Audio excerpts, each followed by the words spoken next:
Then push start on the web browser. So there we go. Just takes 30 seconds. Now we're going live on YouTube. Craig is here. Now recording. Now recording. Welcome to the Yang Gang Round Table. It is 2:05 p.m. Saturday, January 23rd, 2021. We have the creator of I'm trying to get either your the full name of your project or the full name of your name, and your username is a portmanteau of both. I'm sorry. What is your first name is Paul? What is your last name? Last name Nikolsky. Paul Nikolsky. Nikolsky. With, thank you. ineedfood.live. Is that how you would tell people about it? It works either way. You could use it as ineedfood.live in terms of it's a live signal and people could see that there's actually people that need food right now. And you could also say it as ineedfood.live because everyone needs food to live. To live, yes, absolutely. Yeah. Thank you for coming on our program. And thank you, Faye, for inviting me. Paul. So I heard that you guys met each other through a different circumstance. What was going on when you met each other? So we were doing a community call with Karma Credits, and which is a cryptocurrency that rewards you for good deeds, essentially. I've earned some Karma Credits for helping them set up a Discord page, for example. They pay you in cryptocurrency, but it's still in development, and he also has a project that coincides with rewarding good deeds. So yeah, and then I heard about it and I was like, hey, come on our podcast if you want a little more exposure to this idea. He's looking for funding and stuff. So you want to tell us about your project? Sure. So the basic idea is community mutual aid, just an app that allows people to share food freely. So if someone is in need for whatever reason, myself, I've been there where I've had a tough week and my paycheck didn't cover everything that I needed. So, for people like that, short term, or, for the homeless, because I found even homeless people have phones. So they could make a request right on their phone and someone nearby could see, hey, there's a person in need. And that's it, just the brotherhood of man, everyone helping each other. And with Karma Credits, we're thinking we could add cryptocurrencies into it. So we were thinking kind of a 2-for-1, 2 for the people giving the food and 1 for the person getting it. It's better to give than receive. But that way, in addition to food, some people have some credits that they could use for other things as well. So it's like a reward for participation. That's really beautiful. Absolutely. About it though, it's essentially, since it's not something people normally trade and everything else, it's almost like a point system for real life, like things like, oh, what level are you at? But there have we had Sherry Kirchhoff on our podcast, and she was one of the people who used Karma Credits. She took it for payment for making a necklace. Someone paid Karma Credits for it, I think. So I mean, it is starting its process of being used and stuff. But yeah, if somebody wanted to find out more about Karma Credits, how would they do that? How do you spell it? KARMA credits, CREDITS, cryptocurrency.com, I think it is, but let me double check. And Paul, are you already using Karma Credits, or are you just looking at the option of cryptocurrencies as well? Well, I haven't made the app yet. So as the app is being developed, we'd like to incorporate the Karma Credits right into the app. So it could be an automatic kind of deposit in accounts as they're completing the tasks.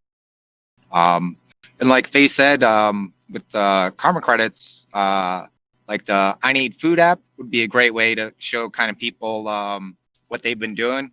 So if you went to an interview and maybe you haven't been working for 3 months, but you could say, hey, look how many meals I've delivered over the last 3 months. Might be a good kind of resume builder as well. And also for people battling depression, one of the best ways is just helping out people. And if you're battling inactivity, a good way to exercise is to get up, go out, help someone again. So I think there's a lot of different benefits besides just helping people to live. Yeah, I'd also recommend you check out Good Dollar. They do a daily basic income in their cryptocurrency, and they have a pretty good network going already. I actually trade with Good Dollar myself. All right, awesome. I'll look into it. So I Nice. found a website, but I don't know if this is the right one. I'm going to put it in the live stream chat, and you guys can let me know if I found the correct thing. Oh, I did post something in the live chat. Oh, great. Okay, So, yours works, mine doesn't. That's how it. far into the process of making this app are you at the moment? Just out of curiosity. I Need Food hasn't been started yet. I just have a landing page website. I'm still looking for really a team to kind of take it on without funding. And concurrently, I'm trying to build up funding in case that avenue doesn't go through. So I love that on this Karma Credits cryptocurrency.com, currently featured as one of the videos that talk about karma credits is our friend Zach Sacker, who is sometimes on the podcast, but it's been a while since we've seen him. Funny how many people who've been on this podcast have so many side projects these days. It's almost just like we meet the people we needed to meet in order to make our things like progress, or like there was some conversation, or I mean, it's not all accredited to this platform, obviously, but it's nice to see the development of people's life stages as they find their passion and move forward. I love it. But I also think it's important to give people an opportunity to talk about their visions and projects that they want to start. And I think so much about today's media and everything. They're like, oh, show me a finished product. Show me. Okay, that's fine. But what about the people who are starting? They don't have money, they don't have resources, they don't even know who to talk to, they don't have inspiration. I think that's what's important about this roundtable format that we have. We get the opportunity to discuss these things and give people little leads into a better direction, I think. Maybe partnerships and other things. I don't know. And I some like. people were born with like different levels of guidance in their life, depending on if their parents were immigrants, if their parents were their parents' financial situation. So I hate it when you reach a certain age and people just expect things from you just as if it's going to magically appear. Just people just expect you to be independent at 18 when like they never let you do anything without somebody's permission, like the day before your 18th birthday, and all of a sudden you turn 18 and they're like, oh, you should know everything. It's like, what are you people, idiots? Like, they don't leave it in for a transition period. Everybody deserves a transition period to like know what's going on, to be told, but no life skills taught in school about money, about socializing, about business. And we just have a bunch of idiots at the top. I'm sorry, but like that this is the way I am. I'm pretty blunt. I just let it off. Misguided. I- That sounds less derogatory in my opinion. Yeah, they're misguided. I'd Well, like I guess to- they're the products of the people who kind of like did what they wanted to do. I don't know. It's just all this misguidance led down from generation to generation, and it goes to the top of this But society. we're also in the fourth industrial revolution. Like we have to point out that everything that Yeah. existed in their reality growing up and even entering school. I mean, sometimes they didn't even have Mhm. indoor plumbing, okay, depending on who you're Mhm. asking. I just found out my uncle, like he grew up without indoor plumbing because the house he was living in was not advanced enough. I'm like, oh. Mhm.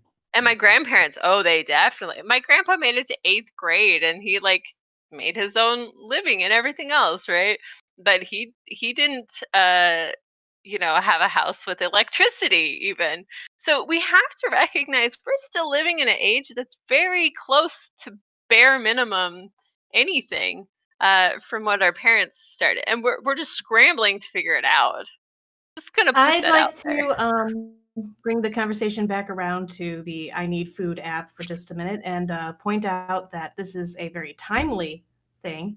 COVID right now has people lined up for blocks looking for food. So I think that getting the project off the ground would be very important and very helpful as quickly as possible. So I hope that we are able to help you find and connect with somebody who can help get that started. In Michigan, Thank you. we have for the first time this month, I don't think Governor Whitmer actually extended the emergency food stamp money that she had been extending out. And hopefully that'll be buffered by Biden having the extra 15% to 25% tacked on through the aid. But food scarcity is still a problem, even with that. We are experiencing something terrible right now, and seeing Americans go hungry is particularly heartbreaking. I totally agree with that. I would like to find out more from Paul about how exactly the app is expected to work. What is so far the plan? I'm very open-minded about it.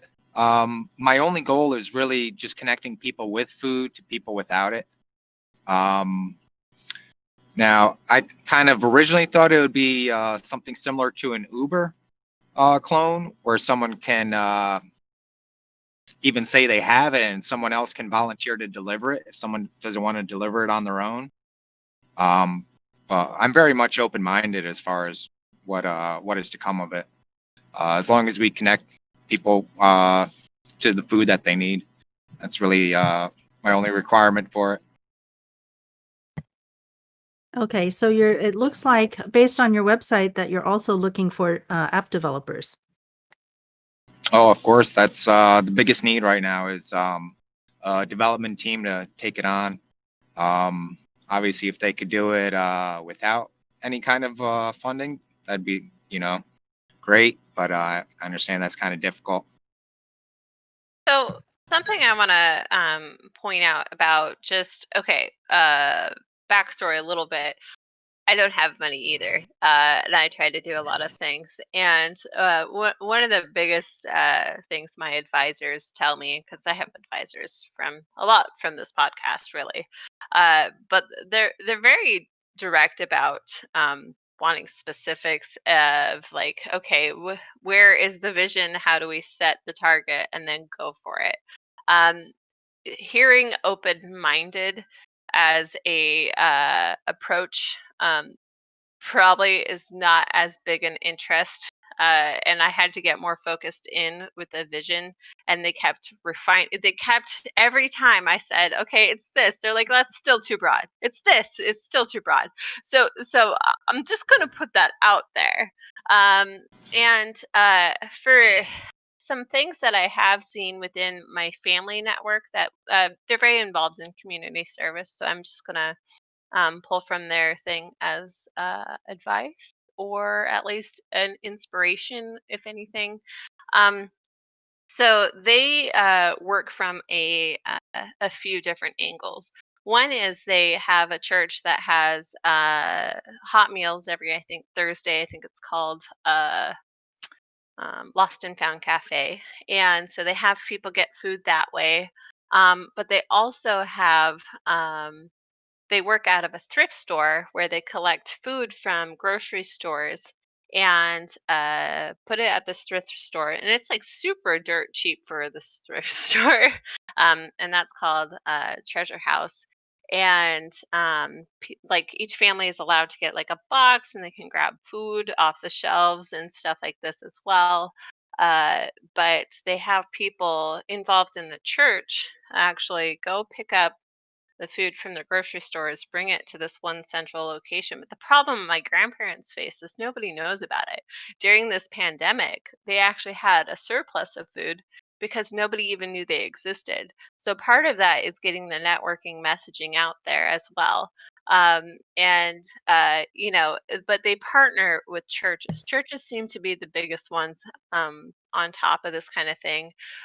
So if you do want to find help with this, I highly suggest starting to talk to churches, getting within their networks, even if you're not religious. I mean, everybody needs food. And, So I think that's a really good point, is that the logistics of how things are going to be done. It's great that you're open-minded about it. And I think that that means we're at such an early stage in the process and in the project that we may have some influence over how it can be even designed. So let's just spend some time basically doing what we do best. What Faye likes to say, that we're, what do you call us? A brain? think tank. We're a A think tank. think tank. Okay, so let's perform our think tank function since we're at that stage of the project. And Well, as yeah. somebody who's constantly in need of more food, like even right now, I am at a food scarcity. I think one of the most important things to start with is making sure that the people who need food are capable of not just finding people who have food, but requesting food that fits their dietary needs and their family needs. So maybe starting on the receiver's end with like a grocery list that they can make public would be a good way to start. Is Uh, really a Yeah, good idea. Hmm. I was thinking of adding like any kind of dietary restrictions. So if people were allergic to something, they could just request no nuts or no dairy or whatever it is.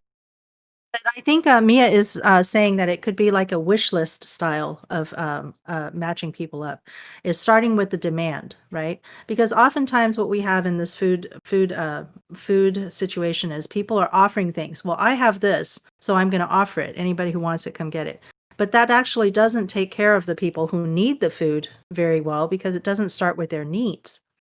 So she's saying, let's So start with the need of what people actually want to have. I need milk, or I don't drink milk, that's so I exactly need my this. example. So I have an Hmm. autistic child, and the only thing he will drink is milk. So we go through about a gallon of milk a day because he's a big kid. If somebody has something else available that I don't need, I don't want to get a bunch of stuff I don't need if the only thing I need filled is milk, because then it's wasting and not going to people who might need the other things. See what I'm Whereas, saying? whereas in our family, we try not to drink milk, so we might, have a completely different list.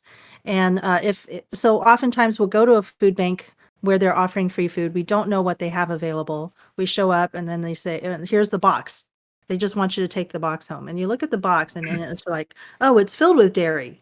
So I cannot eat about 3/4 of what's in this box, right? And then I'm going to have to find another way to give that away again, or it's just going to go to waste. So, or it's like going to those look like, Trump boxes that you got or whatever they yeah, were. like I don't appreciate it. Like it'll look like I don't appreciate it, but when in fact, I just don't want the food to be wasted. Obviously, it would be really useful to someone like Mia. So there's this sort Yeah, of one thing I starting did from need. one Yeah, thing sorry. go One thing ahead. I did think of was if someone offers to bring food, then the person has an option to accept or reject it based on the description or the picture of it, in case it is something that they wouldn't eat. Like you said, no need to waste food when there's so many people that do need it. Yes. So I think, and another thing, that the food wastage issue that Faye was bringing up is also because, it's always the suppliers. This is what I have. So we bring it to the church, and then the people at the church may or may not need it, that particular food. So we've had this situation in our local church where they get, random supplies of things that people are donating. So they get, maybe like 15 or 20 different boxes of turnips with giant big turnip greens on it. But a lot of people don't know how to eat them. Or the turnips are, a little bit bitter. And so they're like, well, my kids eat them if I take them home, and so but I think they're absolutely awesome, right? So they don't know who is going to want it. And then so they start calling. They call their list. They have a list that they have on their phone now. And they call everybody to let them know, hey, the food is here, come pick up. But then they don't know, they have to explain, like, there's just so much work to that of notifying everybody. maybe the notification part could be made easier for the churches themselves too. Like, if they are using your app, all the people in the area who need food are already on it, and they just push a button one time, and they don't You know, have to individually text every single person. what's also an Yeah, no, interesting thing that popped into my head when you said that, though, is providing recipes with it. Like just attach a recipe to the thing, if you're donating or if you are a cook, I'm sure you could partner with chefs or other like restaurants that have suggestions, or just like a Google search, but still, I think some kind of feature like that might actually have a higher probability because, I could get a bag of beans but not know what to do with it. I might not even know how to cook yet. I noticed there was one thing when I was in California, there was these prepared foods already like, serving sized out or whatever. I don't know.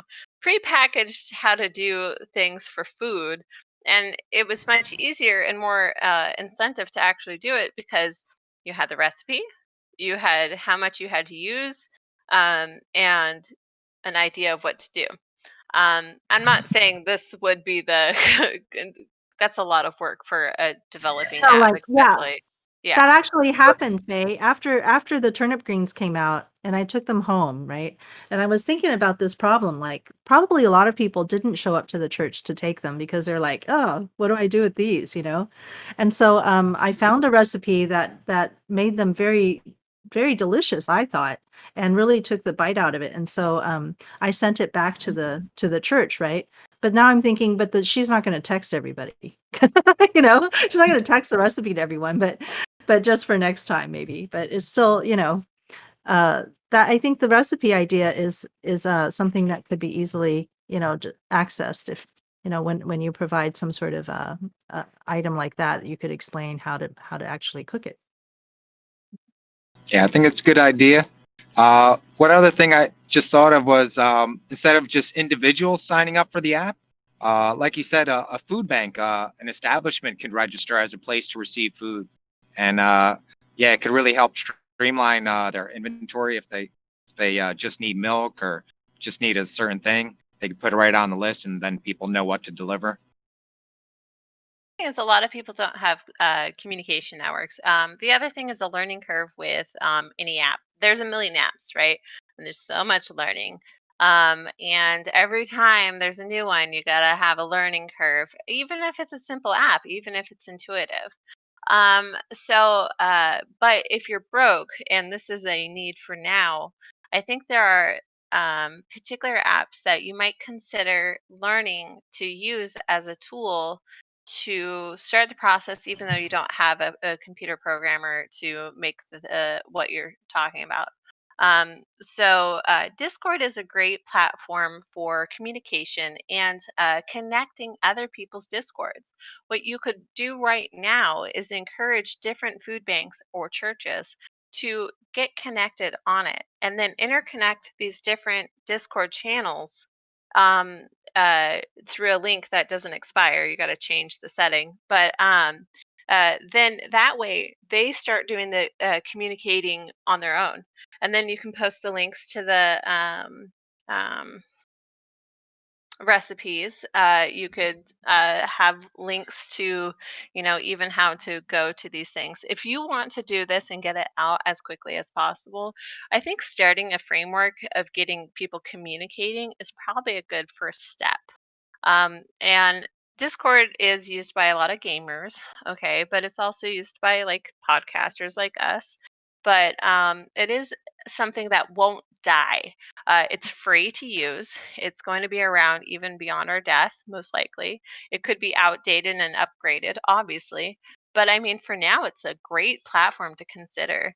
Other tools, such as Notion.so, is something I found, and it's if you were to make a website, there's all these little branches that come off, and I haven't quite used it yet, but I've looked at it. And I'm like, ooh, I want to use that. And what it is if you have a website, you have all these different pages you go to, and those pages have pages and other links, and it becomes this like little tree of links that expand out. consider using some platform like that, so you can pre-create a website or pre-create anything. If I guess you already have a website, but it is something to consider. And additionally, uh, yeah, Do you remember when we talked to the Love Fridge people? yeah. Have you talked to Paul about the Love Fridge quite a bit, or I don't think so. Paul, have you We heard of This only the is Love had Fridge in definitely a place where Chicago? that would. Uh, This is. is it like a community fridge? Yeah. Yeah, They have yeah, a I've seen network something of similar many. on Twitter. I think they are up to maybe like a dozen fridges around Chicago and various neighborhoods. There's Yeah, definitely a lot of possibility to overlap with that project too, because you're both serving the same need with different approaches. But like they could use your app to target different fridges that are low on certain items and such too. So maybe talking to them would be really useful. And it could be like where, like again, Paul could be the one that that registers more of the users as they come up, so that they can actually track it. Like we had talked to the Love Fridge in Chicago, and they have sort of estimates about how many users are using their their fridges, but they don't have any tracking like method.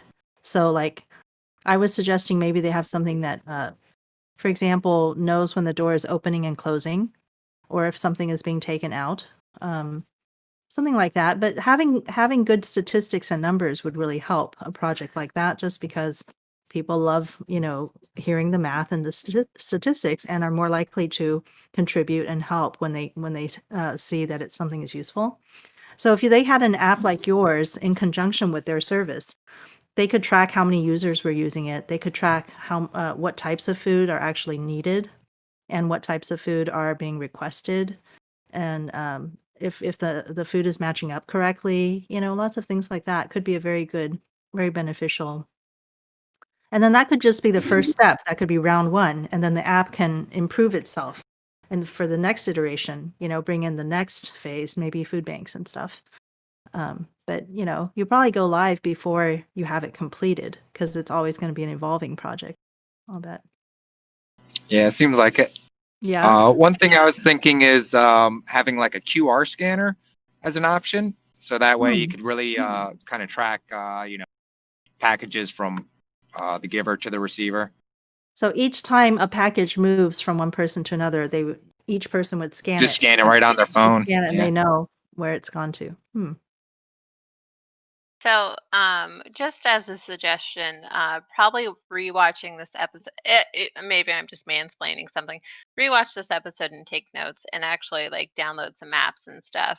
Also, maybe consider creating a Patreon if you don't already. And theme your tiers of Patreon. A lot of like grassroots crowdfunding as an activist is, I'm gonna push it as a new movement. Okay, I think it needs to happen, and it already kind of exists, right? But I think the tears and needing to give back is so. Mm, I get why people want it, but I think we need to push that certain activists need to focus more of their time on the actual projects and not the gifts of the people donating. Um, and GoFundMe's are good, and you can always use an example. An additional thing to consider is Linktree. So it's linktr.ee / whatever. Could go to the admin and then create your own. And using that will give you links to all the different URLs that you have created. So maybe you have a Discord page, but you also have a website, while you also have all these other things. These are workarounds for not having money. And I've been able to, it's a huge learning curve. Don't get me wrong, but as you keep adding things, slowly evolve it, and you can make things without actually having an app yet. And the more you have, the more credibility you have with people. And as you're doing it, you're going to learn things you have overlooked, and it'll give you kind of like, oh, I need to consider this. Oh, I need to consider this. And these are just tools I personally implore. So, I mean, you don't have to take any of my advice, though. It's a big Are you ask. giving advice to Paul or to our listeners? I'm trying to figure out. Anybody, Useful but for mainly both. Paul. Yeah, anybody can use this advice. I think. Okay. So, Paul, are you a developer yourself? Do you do any app building on your own? No. How did My you come to this background project? is Yeah. good idea. So my background is actually engineering and teaching. Okay. Okay. I was actually having a conversation with one of my friends about the hierarchy of needs, Mhm. and I don't know, just feeding people and the basic need of food. It's kind of been something that I don't know I've been supporting for a while, and a couple years ago I was working with another friend on a different app, so I had kind of a little little view into that world, and just kind of blended the two ideas together with an app and people's basic need, and seemed logical. So you've worked on 2 apps without, writing a line of code. Without you've just had a directorial, logistical, creative role. Yeah, I just kind of had more input in the first app, and I was more of the beta tester, working out some of the kinks. So a friend of a friend actually was a app developer, and he did all the coding, the fun stuff. And you're Yeah. going to be like the producer for this new app. So the So one that Yeah, I gathers just the like code. to add my vision. I think Faye brought this up. I'm gonna. Are you gonna bounce? Yeah, thanks I'm for supposed to be on coming, a Faye. different podcast. If you want to contact me, Twitch, Twitter, and TikTok is Tisdoney, Tisdoney, and I'll see you guys around. Thanks for having me. I'll catch you later, and thank Okay, you for say coming hi on. to Izzy. Say hi to Will Izzy do. for us. Bye, Faye. Bye. Bye. Take care. So Faye proposed, broadly speaking, doing what you can now. Have you considered starting with just like a database and on the website of people who have excess food, their area, and like people who might want food, and just matching people up sort of informally, being like, hey, here's someone who's like 4 miles from you. If you want to contact them, you can give them your food. We don't have any liability for if anything bad happens between you, but this is the service the website provides right now. And maybe it'll become an app after it has more traffic and credibility and But also, yeah, visibility, I mean, guess. that's I don't a know. good What do you think of that? idea. Like, just like get started with what you can do now and then grow Yeah. from there. I think Yeah, it's interesting and possible. I'd have to talk to my website designer if he's capable of doing something like that. You could start it so simple. Like the website has a field, like a field for text. And it's like, write me a note, leave me your email, just hit send, or even just put your email address on the page if you don't even want a form on the page. Just have it text. It's like, hey, if you're hungry or you have excess food, email me. I will keep a database personally. If I see 2 people who are within vicinity, I'll let you know. I'll contact you. And just start it that simply, and also maybe Great idea. I think it is a great idea, and maybe start in your own town. You said Poughkeepsie is a certain size. Sounds like a manageable size, and so then practically anybody in Poughkeepsie could probably get to somebody else in the same town. Wait, what state are you in? In a reasonable amount in New York. your state. Okay, so you're very close to me. I'm in Middletown, so we're not far at all. So Oh, yeah, maybe we're we should close, work yeah. together on this thing, right? That makes sense. Keep in touch with me. We'll figure it out. That's good. Yeah, and I think the great benefit of starting something, in a first stage, is that you're learning a lot as you do it, but that you can't learn without actually, digging into it and trying to do it. So, just by trying to do it the old-fashioned way, even, you would be learning a lot about things that work and don't work, and how you actually want things to go. Have you actually yourself used food banks and things like that in order to match up for yourself at any time? No, I've shied away. I probably could have, but I've shied away myself.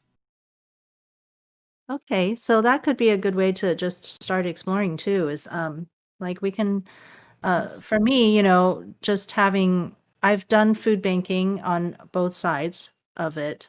And so volunteering and then also accepting. And so it gives you a perspective of what, actually goes on. And then the challenges of it, what types, when food goes bad, what things you have to be careful for to not get into some sort of legal issue. Just seems, There's someone named Moto, a good friend of mine who comes on the show pretty frequently. He's not here right now, but he's actually also in the Hudson Valley with us here. He is connected to a Hudson Valley-like coding sort of club organization. They used to meet in person before the whole plague thing. So maybe you can get connected with them and they can help you also if you do want to go in the app direction. But start it as a database and I'll help you out. I mean, do you think you could put in the man hours yourself to actually just collect people's information and keep the database? It probably wouldn't be too much to start, I think. Well, now that you said it, I was thinking of actually just posting it right on the web page, kind of add an extra page on there where people just make their own lists. So people are just as like in people public? add to it, I'll just post it, right? So just like it will automatically generate? Ideally, it would be able to generate it kind of by area. Mm-hmm. Yeah. Just to narrow it down somewhat so it's not a complete mishmash. Yeah, that should be doable, I think.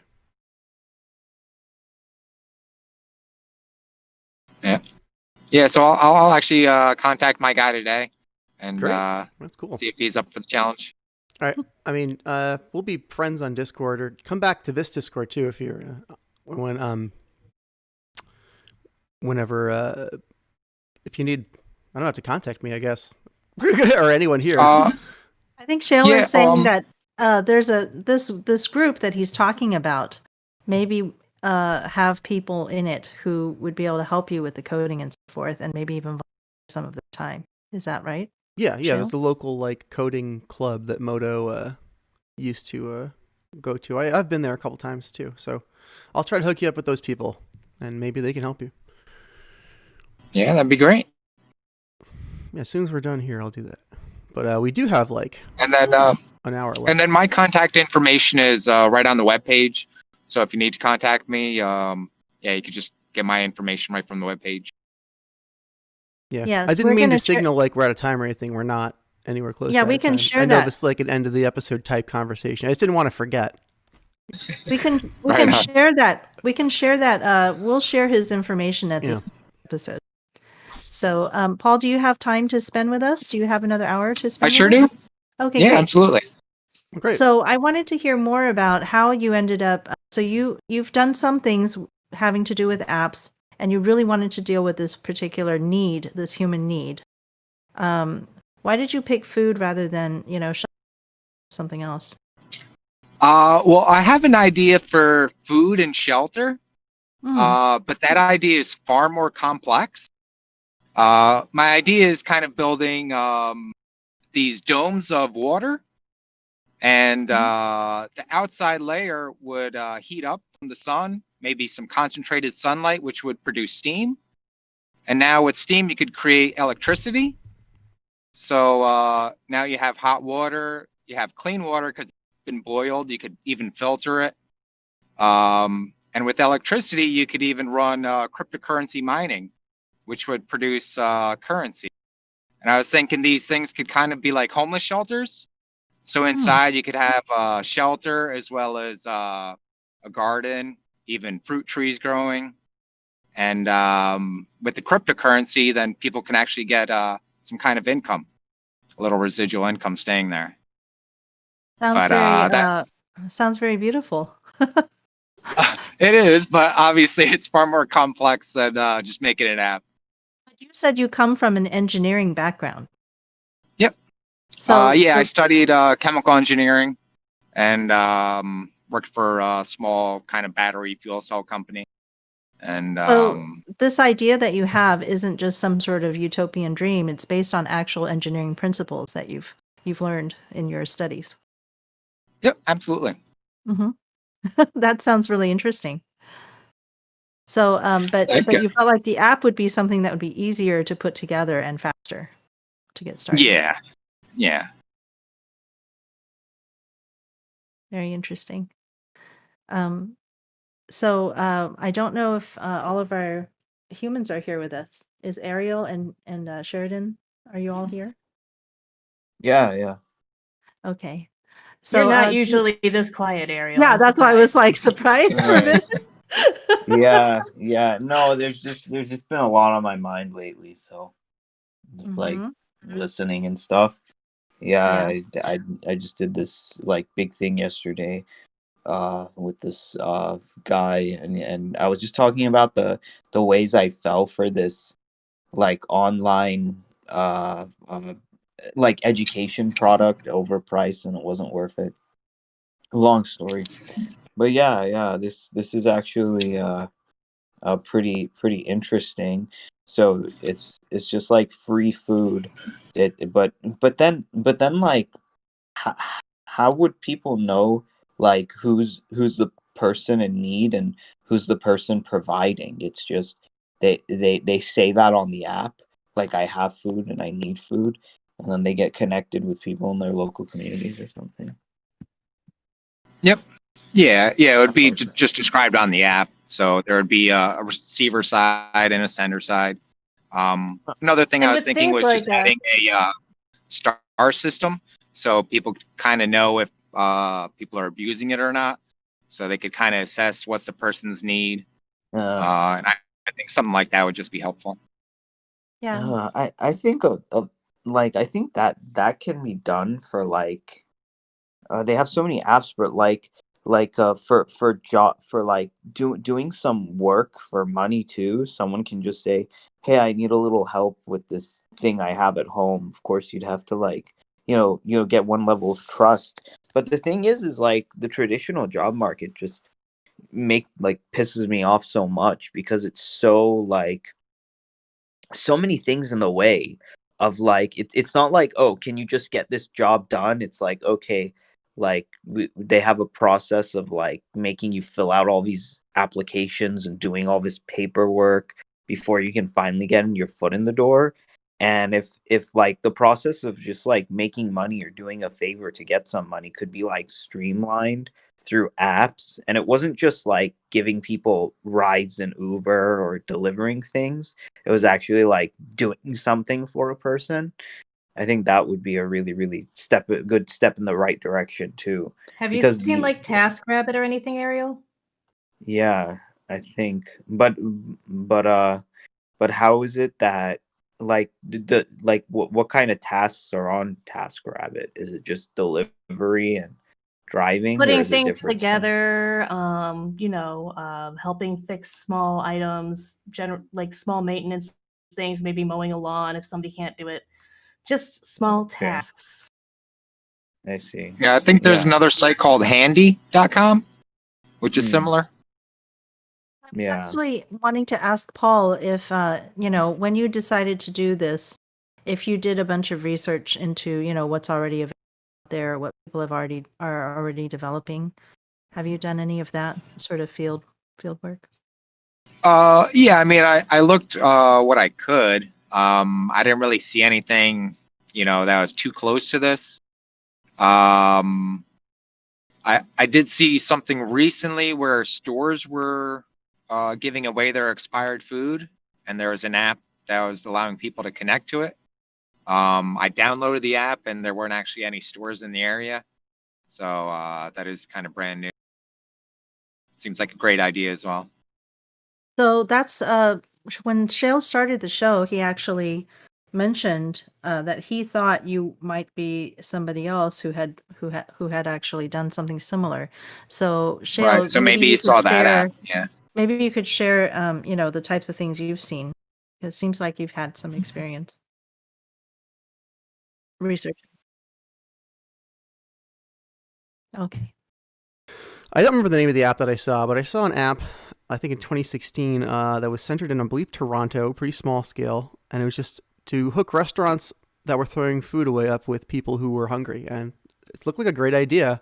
I lost track of the app's development, and I saw what Paul was doing, and because they had a cursory similarity, and I, just only looked at each for a moment, I thought this might be the same thing, but it wasn't. But it's a great idea whose time has come, so it's happening. Probably in multiple places at once. There are probably other iterations of it that we aren't aware of. So it's good. So based on It would based on just the little information you gave me just now, Google came up with a food app called Feedback, and it's from Toronto, and it offers what it does is it offers discounts of 15 to 50% at restaurants at off-peak times. So that way, you can eat, when at a different time, Yeah. and then get a discount. All I and- know This is So not is what right now- That's something different, but that's a good idea too. right now is the peak time for this to start happening, because online retailers have made it so that the givers could literally be anywhere if they wanted to be and order from a local Walmart or whatnot and have it delivered to somebody That's in true. need. You could connect people with food to people who have money for excess food from anywhere using an app. So, I mean, you've got community, which is great, and excess food from there and such. But if you're in a rural community and everybody's broke, that's not going to help you much. But say somebody in California sees me, I've got no milk for my kids that week, and they go, oh, well, I could buy it from the local Walmart and have that delivered to her. It's just that easy, no matter how you look at it. Oh, that's to true, get people yeah. food. Yeah, If you that's had awesome. people list their specific food needs, like, if you can put a picture up, how, like, man, they have those ads, like, for just $2 a day, you can sponsor a child in a third world country. Or it's like, just kind of like that. But people do it themselves. It's automated. And it's like, you can buy me a big can of coffee for $6. Like right now, That's I can America. use like 4 boxes of cereal, 3 gallons Yeah. of milk. We have no protein for the evening, right? Capitalism, It's guys. just, Exactly. Oh, man. Well, here's another one that we found using just that little bit of information I gave. There's one called Flash Food, and this one was launched in 2016. Might be the one you were actually thinking of. It functions like a flash sale site. So the grocery stores identify foods that are soon to expire, especially prepared foods, okay, which have a short shelf life, and they discount them at 50% off for quick sale. So Huh. it's not free, but it's again trying to match up people with food that is about to be wasted if we don't do something with it right away. I don't know if it was that one either. That doesn't sound familiar. The name just does not sound familiar at all. And really, I mean, it's not the service that would be provided by this app would be far superior for people in need. Like I have literally $0. It doesn't matter if it's half priced. I can't afford it. I couldn't afford if it were 10 cents. So that's a need that's not being met still. Yeah, so these are all different apps that here's another one that's in the same article. It says it's one called Olio, and it comes from UK. It's a UK-based app. It connects people with unwanted food that might otherwise be tossed for free. So if it says that from small beginnings in 2016, this app now boasts 1.4 million users in 49 countries, who so far have shared 2.5 million portions of food. So I think that would be something interesting to just see how does that work. And then, you don't have to build everything from scratch. You can improve on a model that is already working. Genova has been commenting in our YouTube chat for a while. Oh, okay. Let's see. Let's find out what are our friends saying online. Grocery stores just throw out stuff if it doesn't sell. It's a grotesque amount of waste. When COVID started, farmers were spilling tons of milk and breaking eggs because they were not profitable. It cost more to get rid of it, and it had an expiration date. There are also small handfuls of local Facebook groups of people offering / trading food as well, like help a neighbor groups. Could data mine those sorts of things to help connect people to each other? Genova made a lot of good points there.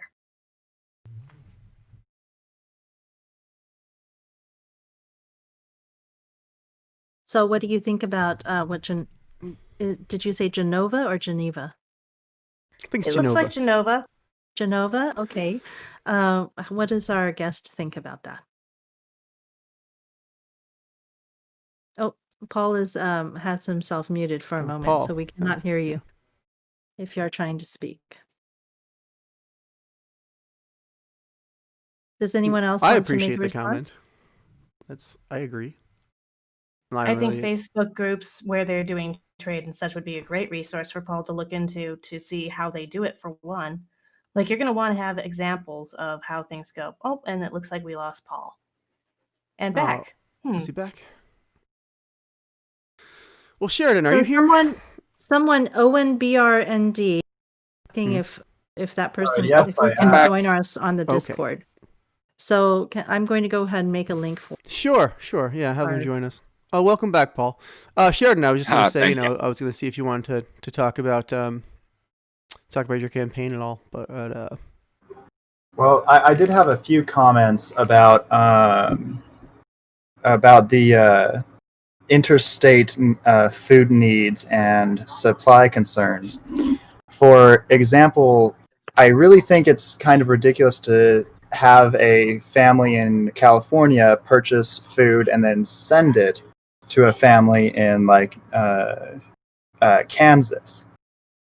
No. The idea would be for them to purchase it from like the local Walmart of the person who was requesting. Yeah, that's what I was about to say. Is if I'm confusing that, then that makes a bit more sense, because it just would be easier to just have a local store have the food ready. Well, And that's why the Love Fridge is good, is because it's safer for people if you don't have to give out your home address or anything like that, right? I But then agree. I think not that everybody the can. Love Fridge is great for that, as well as it just being a simpler solution to like that waste that you were mentioning. How that our YouTube commenter was mentioning, that stores just toss away food and farmers just literally spill their produce onto the ground because it's more expensive to trash it or to ship it out at an unprofitable price. So there's I'm taking a look at Olio's website, and it looks pretty interesting. I think that would be an interesting model to take a look at. In fact, I might just go ahead and share the screen while we're looking at it. And also, let's say hi to Owen. Owen, nice to have you join us. You are muted, and so whenever you're ready to speak, you can go ahead. Okay, so I'm thinking about doing a screen share of the app and how it shows what they do. So let's take a look at this one.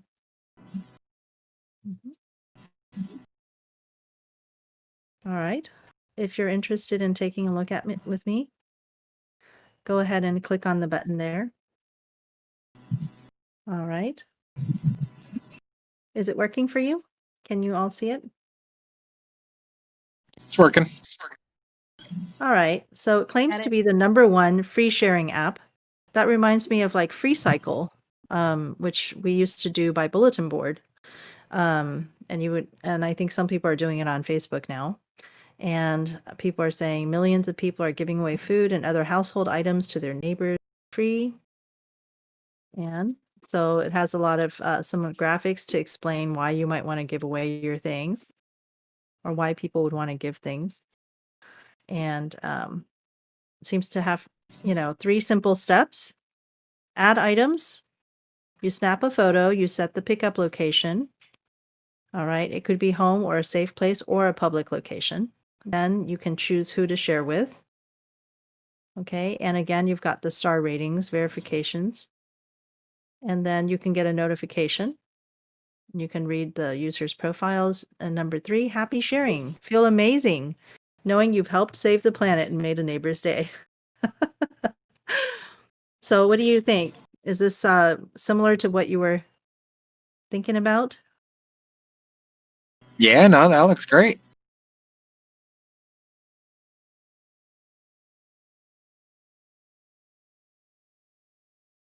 So would you do you think you would still go through with your own project, or would you just use this service? Good Well, question. does it actually work in our country, or Oh, does is it this? only 'Cause you Canada? said it was. Well, it was UK based, and it's working in 49 countries at the time of that article. So let's find out, does this work in the United States? You can get it on the Google Play Store or the App Store. I don't actually know if it covers the United States or not. Because, the United States is very difficult legally. We have 50 different states, so it would seem like we're one country, but we're not. We're like 50 different, right? 50 different states all making their own rules about food safety and all. And so I don't know if how do we find out whether it's available to us in the United States? Can you download it? Let's see. Does Olio work in the United States? How about that? That would seem like a simple question, but it doesn't seem to be number one answer around here. So I guess it would be something we would have to try it out and see if it works or not. Yeah. About Olio. How about Olio? Does it tell us? Nope. Okay, well, I don't know. And finally we have here No Waste. No Waste is some kind of is another type of app where you have to keep a running inventory of the food in your pantry, fridge, and freezer, I guess, and it helps you. Oh, but you can scan your food's barcode or enter each item from a list. And then all it does is it, reminds you that your food is going to go bad if you don't hurry up and eat it. Well, that seems a little bit first world problem to me. You have so much time, right, to enter all your food into your apps. All right. Well, thank you for taking a look at that with me. I'm going to stop streaming so we can get back to the conversation.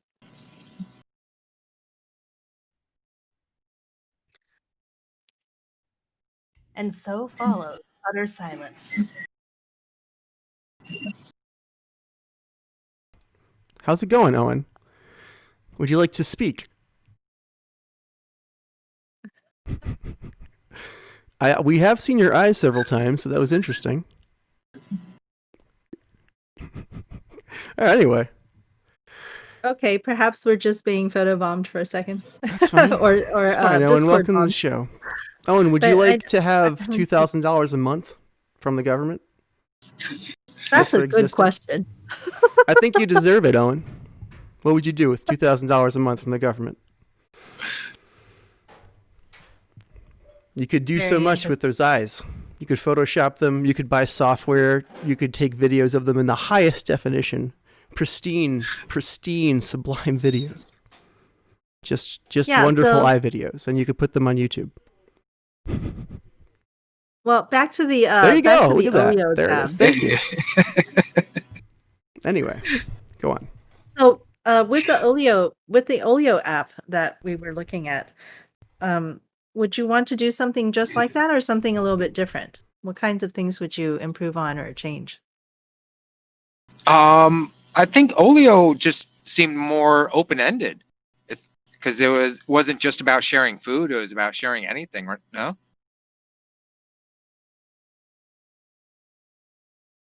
Yeah, I think. It looked Yeah, like just besides about food. food.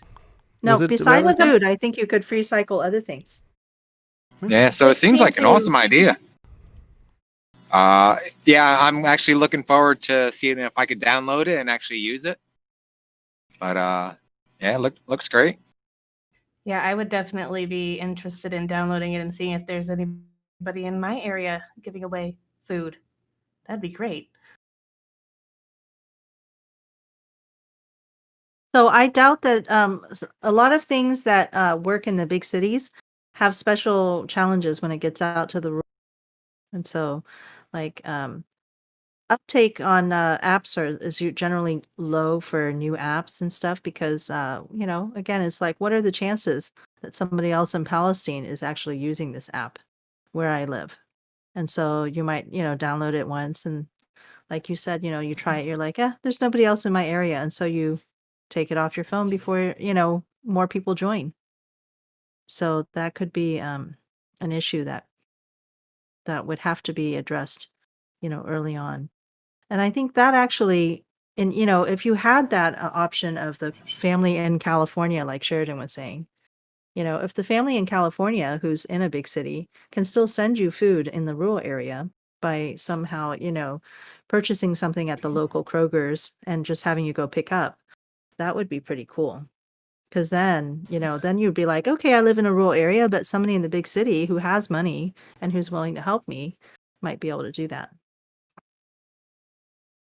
Maybe some way of just transferring cash or just sort of, move, sort of.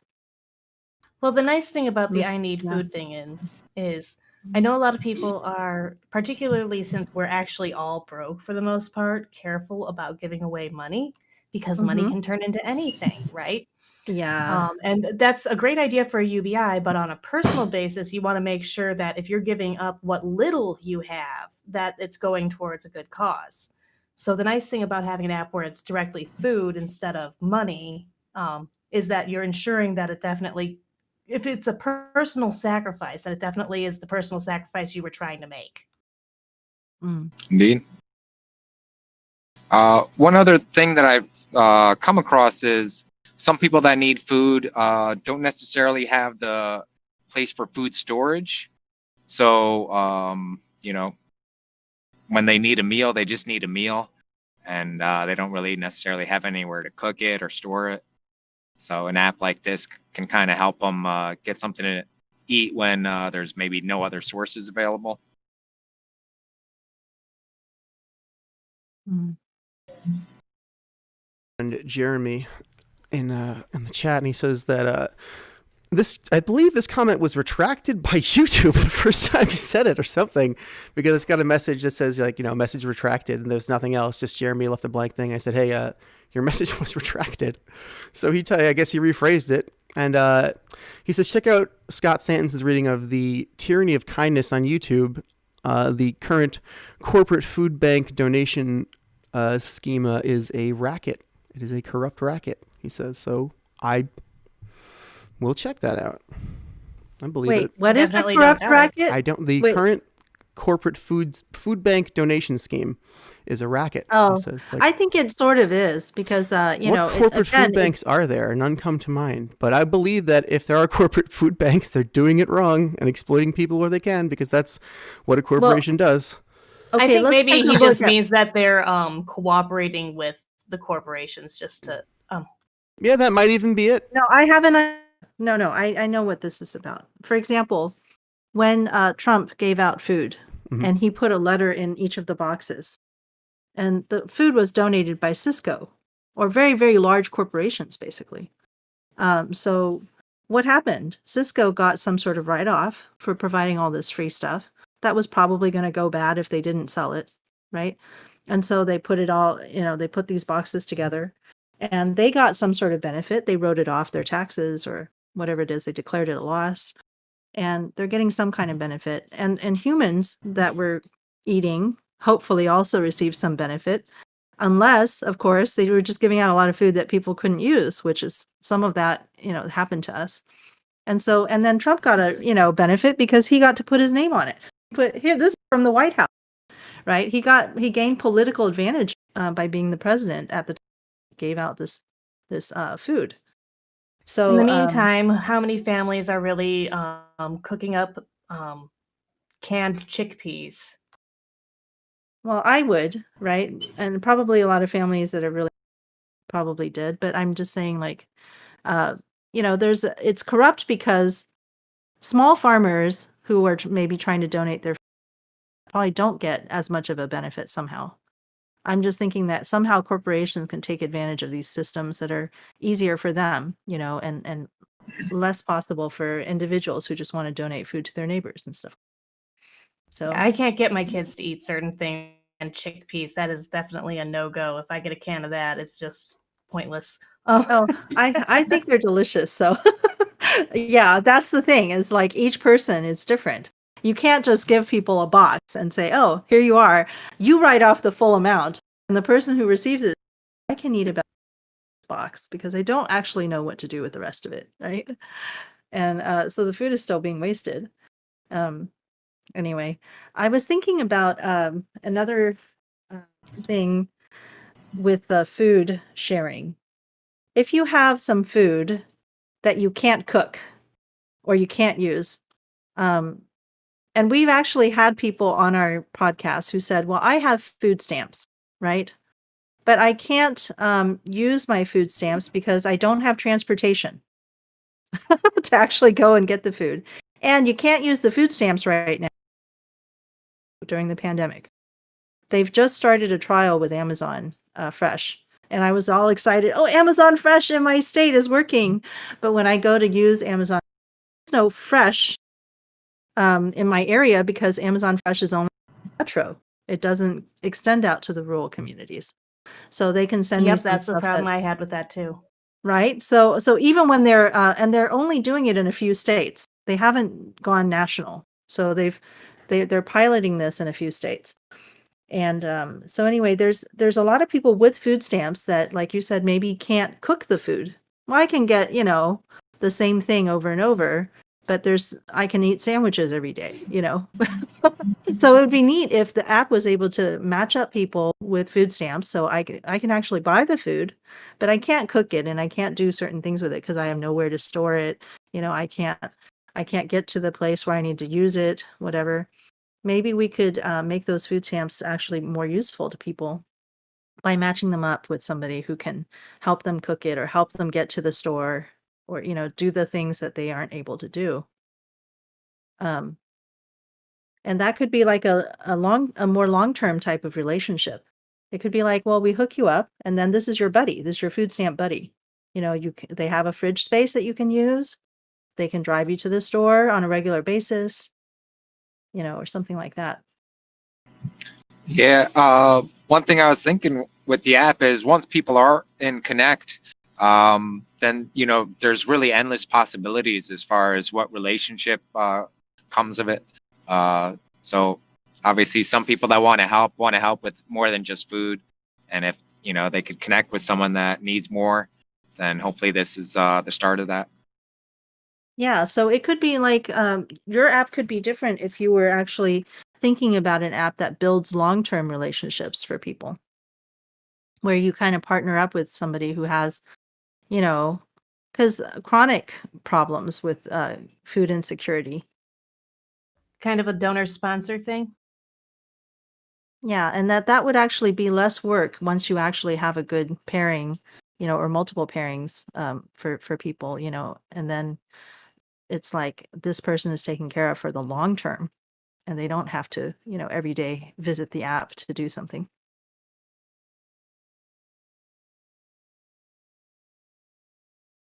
Yeah, maybe add it as an option. Would you like to be a long-term sponsor? Yeah, that could be an option too. That's true. Just many, many different ways it could go. Indeed. So, what other types of projects have you been conceiving of in terms of engineering? Engineering wise, it's Mhm. basically I was calling it the Glass Houses project. Mhm. So kind of using solar steam as a base for your energy, your hot water. And with solar steam, you're also creating pressure. And I think you could kind of store that pressure and use it as energy in a later time. So just things along that nature. We have some comments in our Twitch. and somebody said, "What? These people are retarded. Canned chickpeas is a staple of Latin America."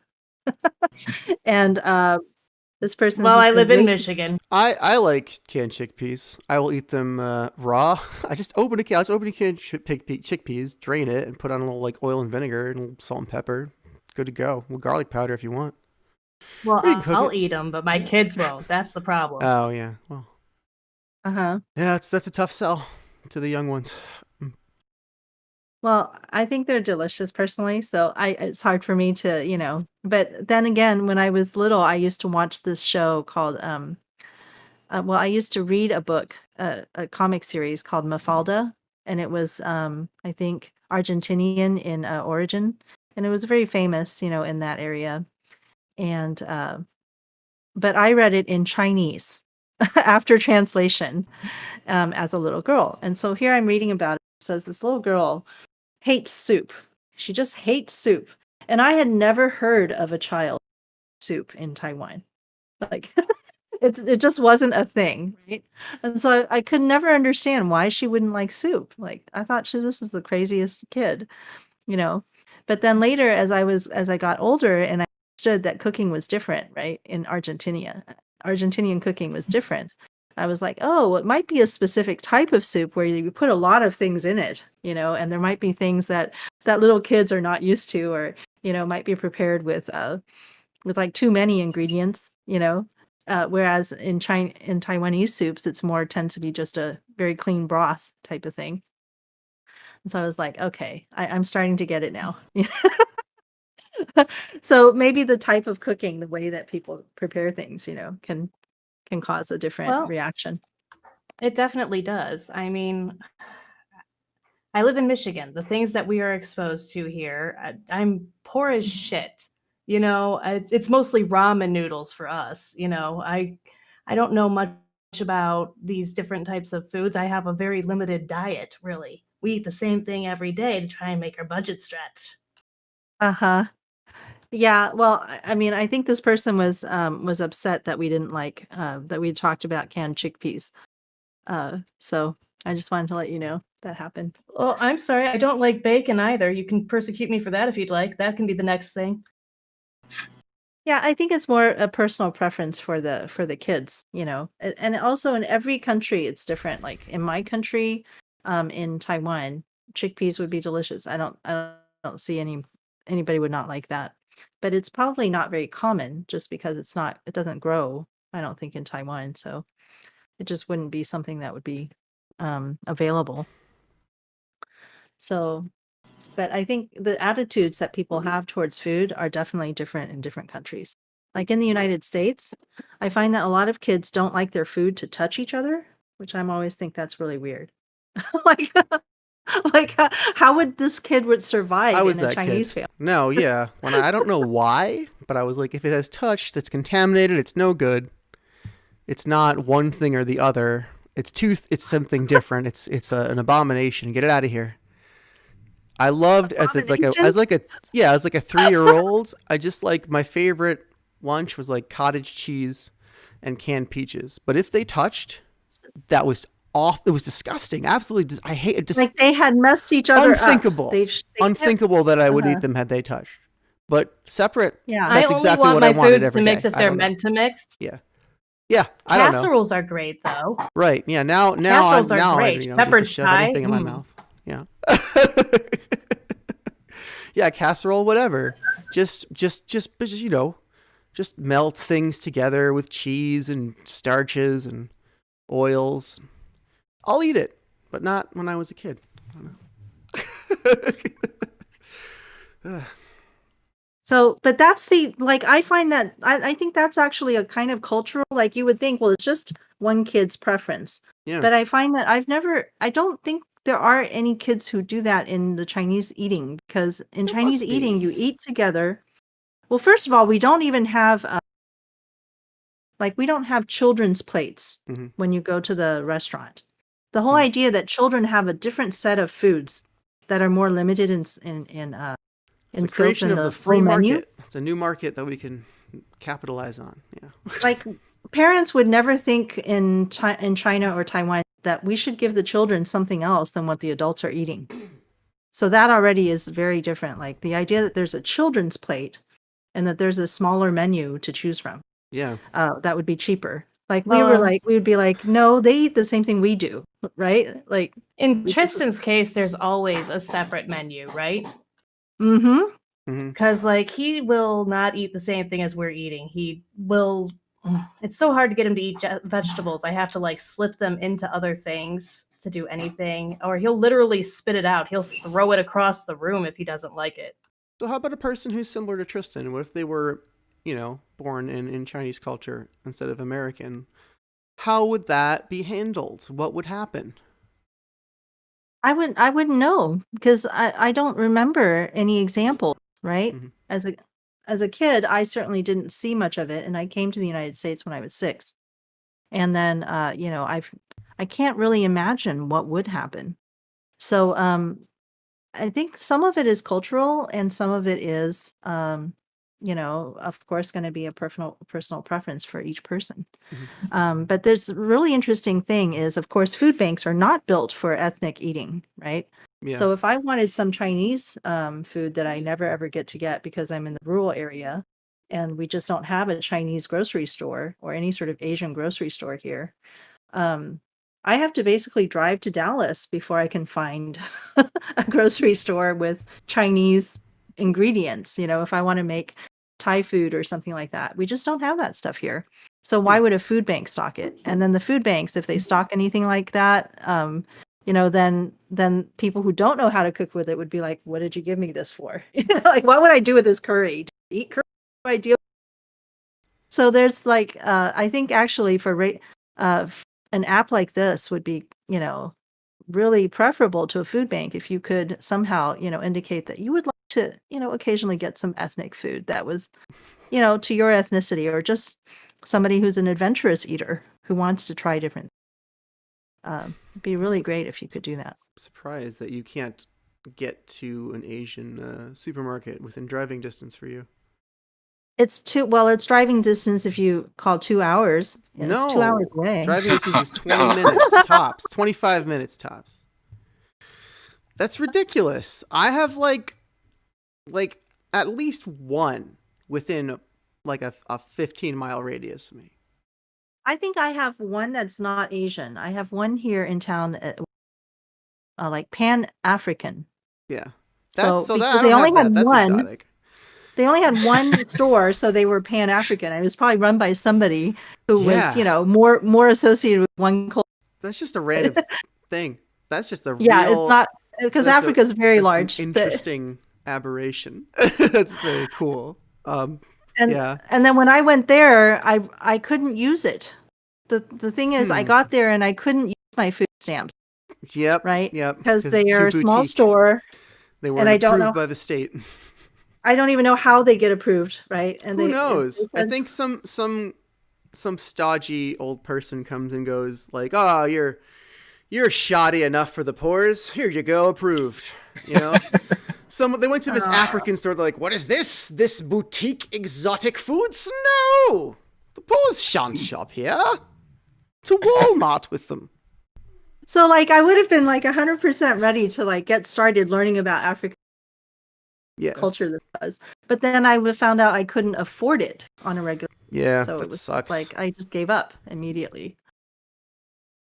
There's an Indian supermarket in town, but I don't know if they take food stamps either.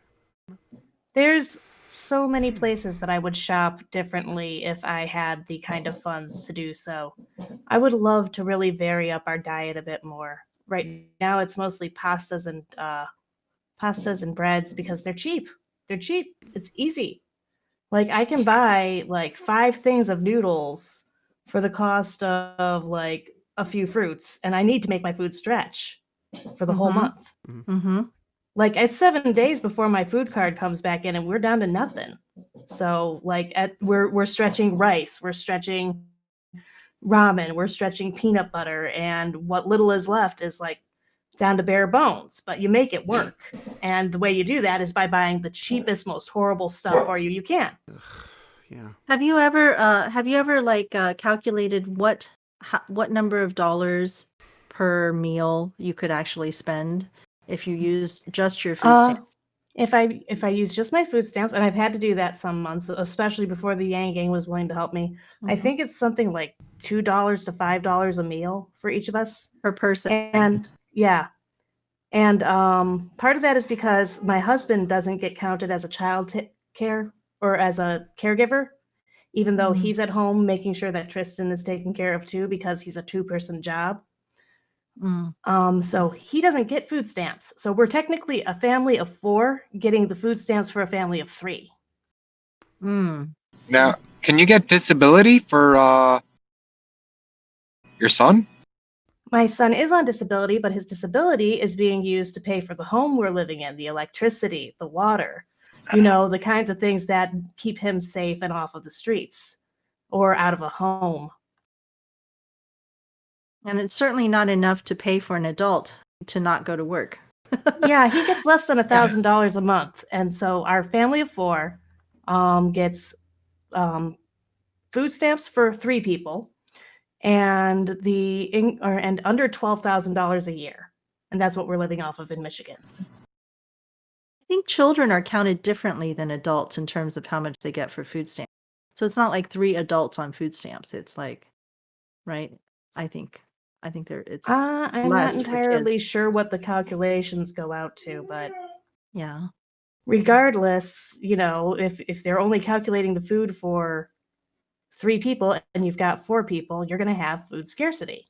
Yeah. Yeah. And you're not going to give up your job just so you can get food stamps for that one extra person. That's not even close. No, to and what you need. they keep you at the bare minimum or less. There's just no margin of error in the piddling amount of food stamps they give you. I've been on food stamps many times. It's terrible. It's a little bit off topic, but like when I've Well, had to eat terrible yeah. food, when I've had poor nutrition due to poverty, it is helpful if you have good lactobacillus, good gut bacteria, and you can get that by fermenting your own sauerkraut or kimchi. Just get a waterlocked fermenting crock for like $60 from Amazon when you can, or if someone can get it for you or something. So And then you haven't put just actually. cabbage in it. Cabbage is like the cheapest vegetable in the world. You buy that, you put it in there with salt water. There are a million tutorials on YouTube, and then in 3 weeks you have something that's that's rich in all 6 strains of lactobacillus that human beings evolved to have symbiotically in their guts to digest their food. So if you have to eat ramen, if you have to eat rice, if you need to extract the protein and the small amount of nutrients that are in those foods, you need the best gut bacteria that you can have. And for me, it's made a big difference personally. So I recommend very, very highly eating probiotic food every day, especially if you have to eat a nutrient-poor diet. Anyway, sorry for hogging the mic here. You're saying, Faye. Oh no, I just wanted to. I really appreciate your explanation of that. I'm not sure how that would help with a child who won't eat the kimchi or won't eat the fermented food, right? Yeah, But I think it's interesting that will because not help with our the child who friend, won't eat it at all. Yeah. yeah, so our friend Rosebank718 is speaking to us on the Twitch, and she says that after having accused us of racism for a minute and classic more than classism, she did say that she doesn't eat pork.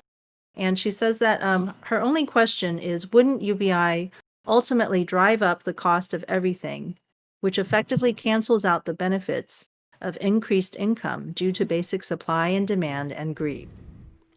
And she's concerned about this because she lives in New York City. And at the end of the day, increased population keeps driving up the cost of everything, and increased taxes drive out high earners, which then pushes the tax burden down to the end consumer. So And government is going to. Oh yeah, let me just I stop would there because love there's a to lot to answer to. chomp Mhm. into this because I love discussing demand and supply with regards of major government programs like a basic income. So for the U.S. specifically, we really could utilize a basic income heavily, even one like as generous as like $4,000 or $5,000 a month, and have really little impact on our M3 and MB money supplies. While yes, people would have a ton more money, we wouldn't really see inflation because people would be buying things that we're already making. So our current utilization of goods and services is hovering around 73%, even after all this stimulus money that's washing through our economy. And that indicator is likely to stay unless we have major monthly recurring stimulus to actually start bringing our utilization up close to 100%. As that utilization approaches 100%, then you'll start seeing demand pull inflation. For you living in New York, the reason you're seeing like housing prices and rental prices explode is because you're a major immigration center. More people are physically coming in and creating more demand. Demand is not just cash in a region. Demand is want for things. So having more people creates more want for things. But having more rich people does not create more want for more things. It creates more want for better things. So you're Well said. saying that UBI would not increase the price of, eggs and bread and butter? Especially those common staples. Those are pretty well robust prices. You're not going to suddenly walk into the store one day and pay $10 for a quart of milk. I mean, that would just... things can only be so expensive. There's or a lot of markets will actually break down. And also a good resource to look into for about inflation and stuff. Scott Santons has done a lot of research on that. And if you want to get into really tight policy information and really tight numbers, you can look on his site. It would be a lot more thorough than what we can provide you here. And also, what's going on is when you have money moving through, okay, every time the money moves through the economy, yes, it is going to increase people's income, and it's also going to increase the taxes that are taken out, correct? So that's why what you're doing is you're putting money into the economy, but instead of giving it to big banks, which we do when we do quantitative easing, we want to give that to everybody at the lowest level of need. You want to match it up with people who actually need the money. Rather than giving the money to the banks, we're going to give that to the people themselves. And it's issuing the same amount of money, you're just issuing it at and so the tax burden doesn't have to increase. It's just that you're going to have more money to spend. I think I heard another person was trying to reply and I might have cut you off. Were you ready to say something, Paul? No, I just thought his answer was well said. It was an excellent rebuttal. Oh, okay. So here are some more questions that are coming from Rose, who is listening, Rose Bank.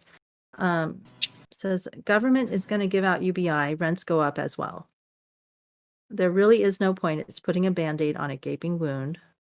But isn't it the goal of Biden to increase immigration and the end goal of 1 billion by 21? Okay, now that's a whole different situation. There's a lot to changing our unpack in that. immigration rules is very different than local immigration and inflation disruptions. Let's start with the UBI and rent, okay? So we talked about UBI and bread and butter. How about is rent rent is actually even easier than bread and butter. Bread and butter are actually a lot closer to free market commodities while having sticky prices as part of our consumer confidence. But rent is legally sticky. So most states have a form of rental control where you can't increase rent more than a certain percentage of its base cost year on year.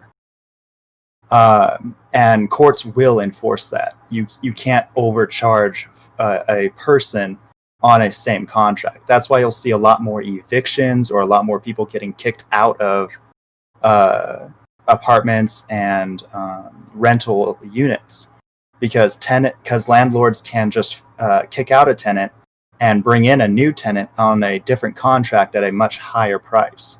But if you already have a contract, then you have laws protecting you as a renter.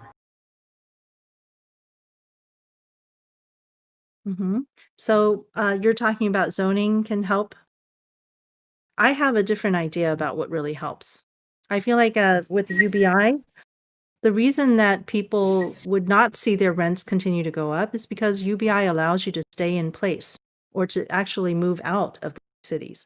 And the primary reason to go to the big is because you're going to earn more money there, even though you're paying more money, right? The cost of living is higher, but you're earning more money. And so that's why people send their youth out from the rural area. Go to the big city, you make the big money. And then you can send that money home to somebody who's living in where the cost of living is low. Or you can even move back there when you're right. When you're no longer working, you'll have more money saved up so you can go someplace where the cost of living is lower. I think that universal basic income is going to make it easier for people to spread out and not have to all crowd into the same space, and thereby driving up the rents in certain places.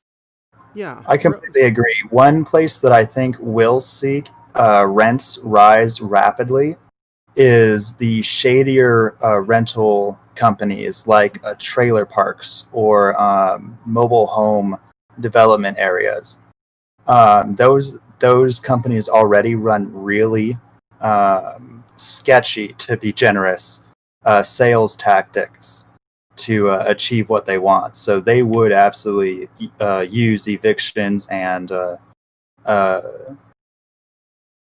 other legal tactics to avoid contract law.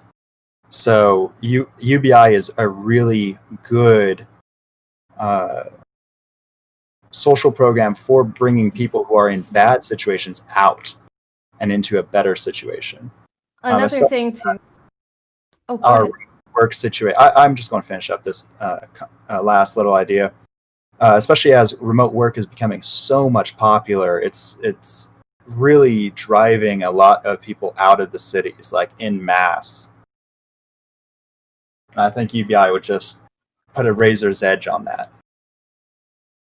Another thing to remember about UBI is when we actually have it enacted as a rule, we're not going to be just having the Federal Reserve draw up money randomly. It's going to be taken from our system. It's going to be part of our active breathing system. So it'll get recirculated. It's not like it's going to disappear into nowhere. It's going to be a much better system of recirculation than the one we have right now, because it'll increase the flow. Right now, people on the bottom are like stopped from being able to power up our economy. Well, actually, I would say that the people on the bottom currently are the fuel for the economy, right? And one of the ways is if we put them on welfare and we put them on disability, in a sense, we're disabling people by economically, right? And then we take these people and we allow industries to make money off of them. So if I'm sick, right, and I go to the hospital, I don't get that money, but my need fuels the economy, right? It fuels the medical system. So when I show up to the hospital and they get paid through the Medicaid or something like that, the money is just bypassing me and going straight to the medical industry. Same thing with practically every other industry.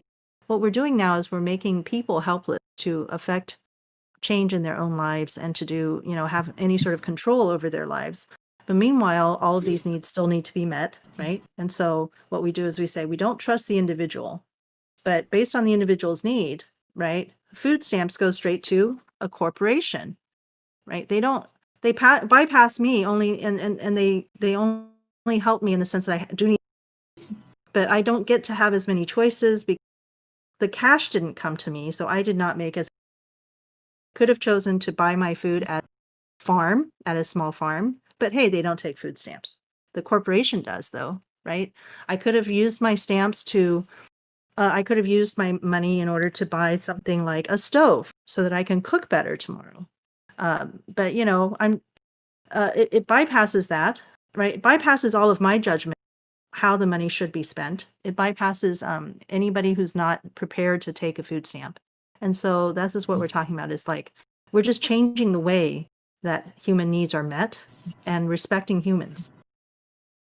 And to address your fears specifically about the market, the housing market too, and rents, you're failing to take into account that basic income empowers people that had no purchasing power previously. They were just paying the minimum amount of rent that they could pay, and they really had almost no choice in where they could live.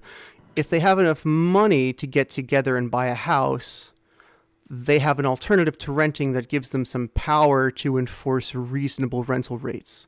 So just that very basic market principle should really assuage some of your fears about UBI, Rose, if you're still listening.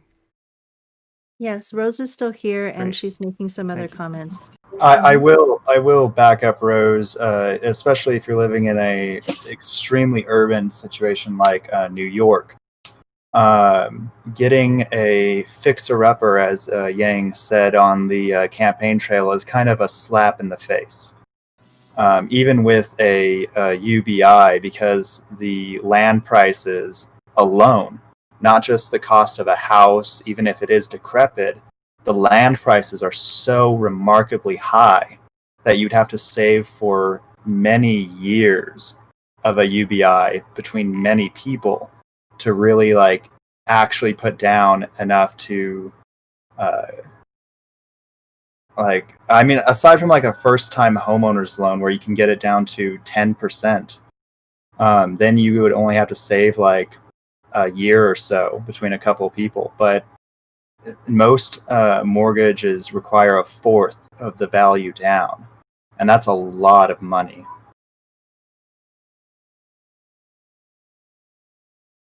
Okay. I think we've talked a little bit about this issue. Do we want to move on to? Do we want to take on the immigration? The question here is. Okay, go ahead. I actually want to give Sheridan an opportunity to talk about his congressional run that he wants to start up here, because we are down to like our last 15 minutes, and he hasn't gotten a chance to. Well, I thought Sheridan was going to do this next Saturday. Oh yeah. He's getting his own. If you could, I'd like to try and remain a regular speaker, even with my congressional run going. So I'll talk about it more specifically next weekend. But if anyone who's listening wants to help support a basic income candidate coming from New Mexico, replacing a very establishment candidate, go to lunge2022.com and swing me $5. All right, that sounds good. Okay, so do we want to address the immigration issue whatsoever? Here's the original comment. Yeah.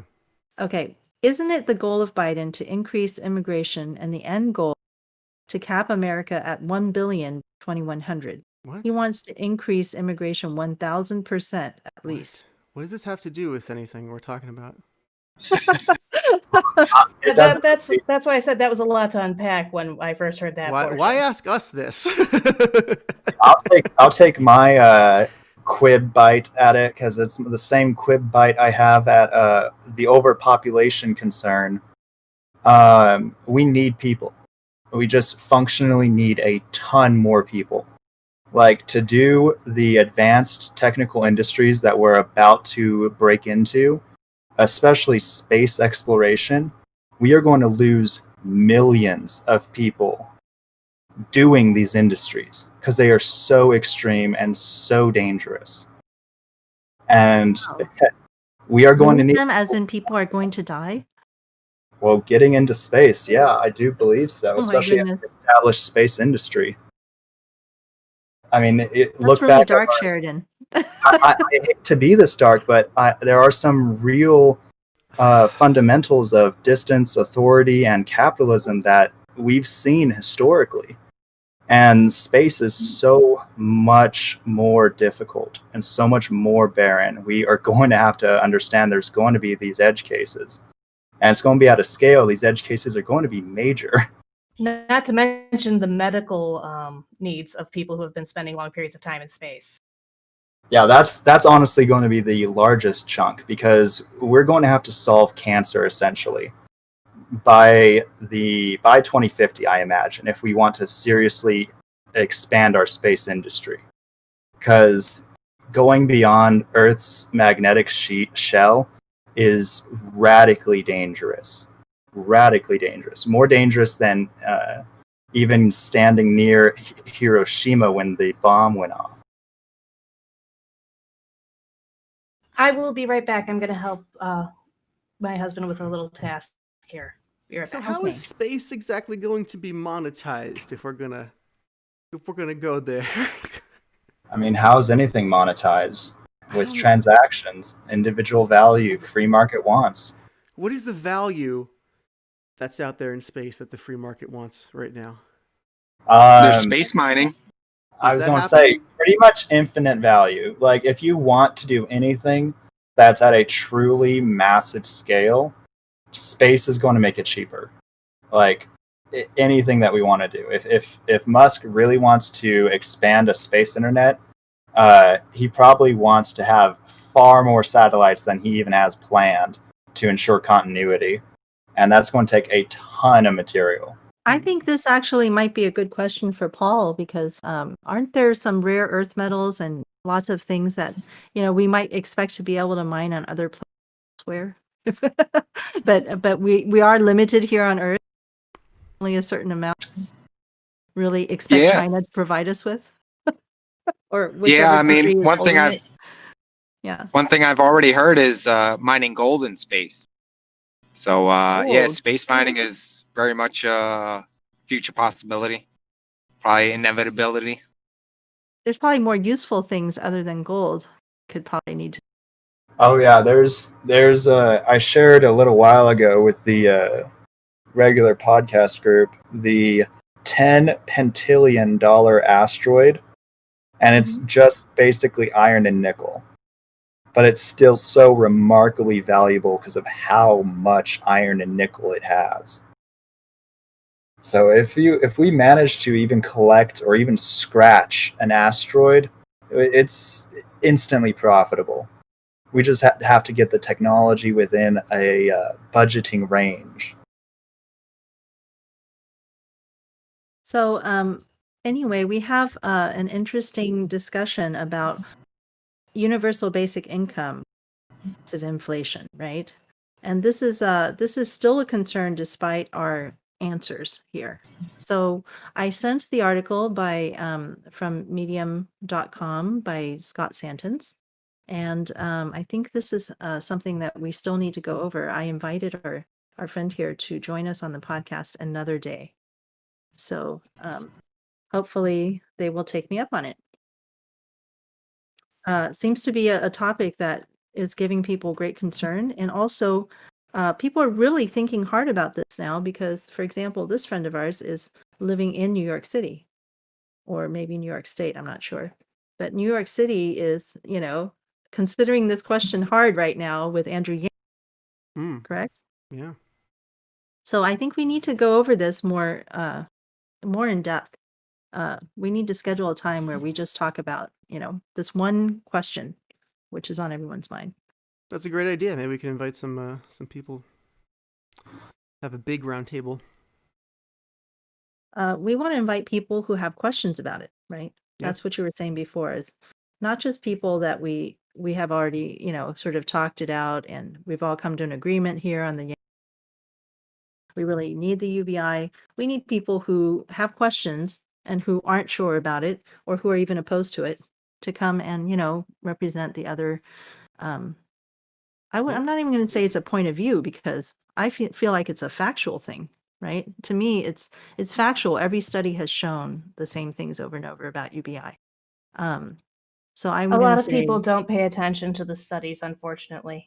A lot of Yes. people just assume that the worst nature of humankind will prevail, and if we give people money, that they will just turn into hedonistic nothings.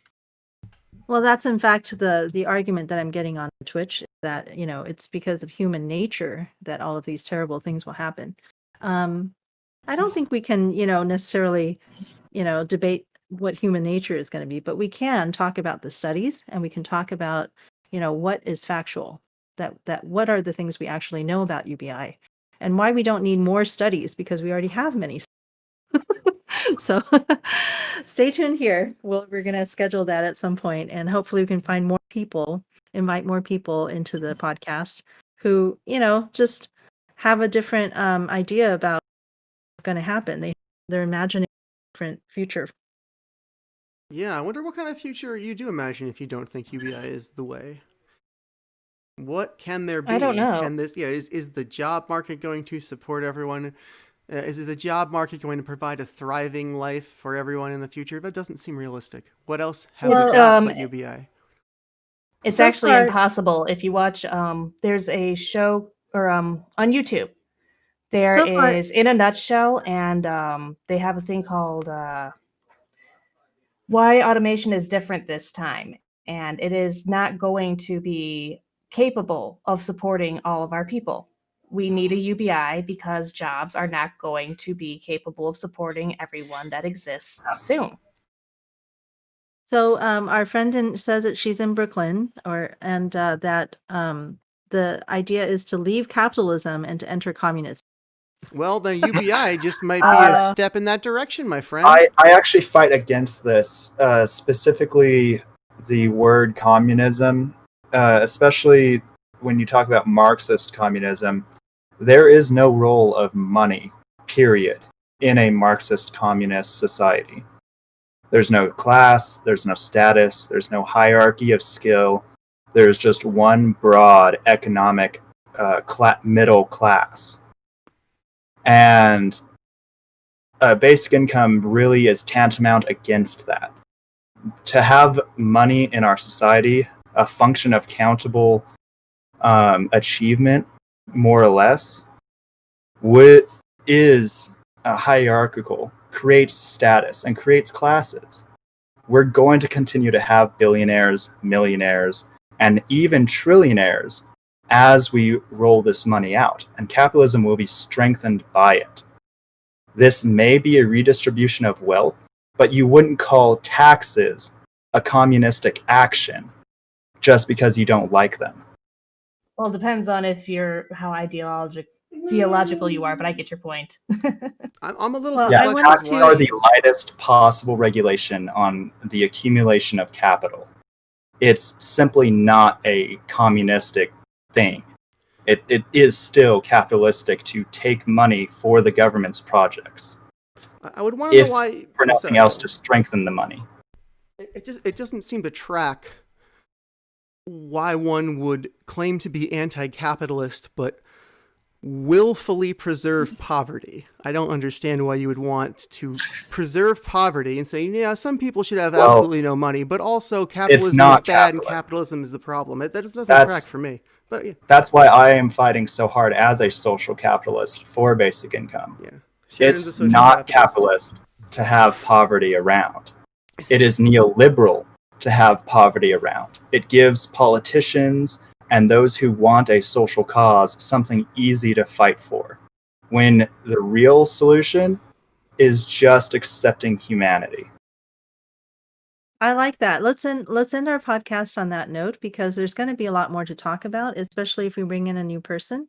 I hope that our friend Rosebank will accept our invitation to come to our podcast. Yeah, please come on the show. Thank you, Paul, for coming. And I wanted to, at this time, give all of our closings and find out if there's someplace, Pete, you would like people to, reconnect with you after this podcast is over, and maybe they can help you with your new project. Yeah. Well, thank you for having me. It's been a pleasure. The website is ineedfood.live or .live, either way you want to do it. And my contact information is on there, so feel free. I'm open to anything. And yeah, as far as UBI goes, my parents escaped communism from Russia. So communism is just, everyone's equal. And of course, they escaped for religious persecution. But, UBI, there's not everyone that's equal. You could still make as much money as you want to make. You could, start your own business. So there's nothing like that in communism. That's for sure. Indeed, yeah. The UBI really would just provide more equity rather than equality to every person. Okay, who's next? Do you want to go ahead, Mia? Okay, my name is Mia Dunford. I am at Mia Songbird on Twitter and on Frey.world. I do humanity hangs on Tuesdays and Fridays at 6 and 8 respectively, Eastern times. And I work with Boyce from Mindful Skeptics on the Trickle Ups the Low, which is a news program. We are starting to release videos now, though there's only a few of them at the moment. And, a multitude of other projects. I plan to be doing some phone banking here soon, too, of course. So, yeah, talk to me. I have a Patreon, too. It's on my Twitter page. If anybody ever feels like giving me money, I could use it. Other than that, have a great night, guys. Thank you, Mia. Yeah, I know it's really Good hard luck. for you to ask, Mia, but sometimes the need is greater than our pride, and we Yeah. just have to do it. I know. I hate. I haven't ever It's mentioned not my you, it's the Patreon system. except the past few times. I know it's the system, but Yeah. it's hard, and No, I I know know it's there's so hard. many It sucks. people It hurting sucks. right now. I hate when I have had to And do it it. think about the idea that if somebody gave me money, it might be taken away from somebody else who not might need actually it a needs it, little but also more. needs it. Yep. Yeah, more. Yep. We So all it's struggle with that. hurtful and hard. We all struggle with that when we receive donations when we need it. But I mean, it's good that we share, that we're open, that we feel that way, so we know that is how it feels, and it's something we can think about as a group instead of alone. Anyway, who's So We're not Sheridan? having to do that with the UBI. yeah? Until On then, to, but how about you go, Shale, since you're am I engaging the with last? me? Everyone else gone? Well, Sheridan, I think is. Sheridan, Have yeah. you already? Yeah, I still need to go. If you want to follow me on Twitter, you can check out my official campaign Twitter at Lund2022. You can find me online, Lund2022.com. If you want to swing me some money, there's a donation link on that site. And it's been a wonderful conversation with all of you and Paul. I'm glad you're creating this back-end network to start linking up people who have and need food. Yeah. Thank you. Yeah, it's great. My meeting name is Faye Koo, and I was your Twitch chat speaker today. you. Like to do that, fulfill that role more often for people who are podcasting here. You can find me at Palestine Math on Twitter. Hope you will follow me, and then we can have more conversations there. Or you can find me on Facebook if you prefer that. I'm just myself, Faye Koo. All right, go ahead, Shale. Yeah, thank you so much for chatting, everyone. Thank you for this lively engagement. It's wonderful to have an audience that is engaged and that is talking back to us. I love it. I love you. I love your attention. Thank you. I really appreciate it. I appreciate your time, your thoughts. I respect that your time is valuable. So thank you. Just to put a bullet on it, in case you're still locked into like a left-right paradigm and you think that UBI is right or left, Sheridan is a social capitalist. I am a social socialist. There are arguments from any perspective, many perspectives for UBI, and it really short circuits the false dichotomy of red team, blue team, left, right, Republican, Democrat. It really is about the populace versus the duopoly. So thank you again for tuning in. My name is Shale. My Twitter is ShaelRiley. Shale Riley. That's my name. That's where you can get me on Twitter. So we'll be back tomorrow with more basic income advocacy. Be good to each other.